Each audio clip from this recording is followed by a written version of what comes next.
বড়ই বিজেপির পরিবর্তন সংকল্প যাত্রায় রথ আটকানো নিয়ে এবার উত্তেজনা, পুলিশের সঙ্গে বচসা। বিজেপির এদিনের যাত্রায় উপস্থিত ছিলেন রাজ্য জেলা স্তরের একাধিক বিজেপি নেতা। বিজেপির অভিযোগ, যাত্রাপথে জালিবাগান এলাকায় তাদের রথ পৌঁছলে সেখানে বিশাল পুলিশ বাহিনী মোতায়েন করা হয়। অভিযোগ, কান্দি মহকুমা পুলিশ আধিকারিক এবং বড়ুয়া থানার আধিকারিকদের নেতৃত্বে পুলিশ রথের গতি রোধ করে। আর এই ঘটনায় ক্ষোভ প্রকাশ করেন বিজেপি নেতৃত্ব এবং কর্মীরা। ঘটনাস্থলে পুলিশ এবং বিজেপি কর্মীদের মধ্যে দীর্ঘক্ষণ বচসা চলে। পরে পরিস্থিতি নিয়ন্ত্রণে আনতে পুলিশ রথটিকে নিজেদের ঘেরাটোপের মধ্যে রেখে এগিয়ে যেতে দেয় বলে জানা গিয়েছে। তবে এই ঘটনাকে কেন্দ্র করে এলাকায় কিছু সময়ের জন্য উত্তেজনা ছড়িয়ে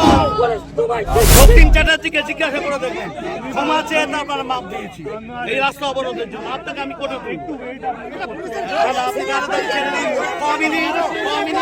আমার প্রোগ্রাম লোক চলে গেলে আমার প্রোগ্রামে লোক চলে গেলে চলুন চলুন চলুন অনেক সহ্য অনেক সহ্য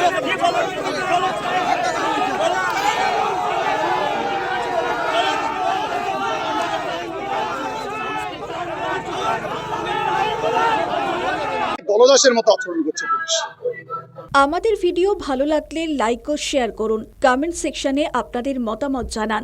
আরও ভিডিও পেতে আমাদের চ্যানেলটিকে সাবস্ক্রাইব করুন এবং প্রতি মুহূর্তে খবরের আপডেট পেতে প্রেস করুন বেল আইকন।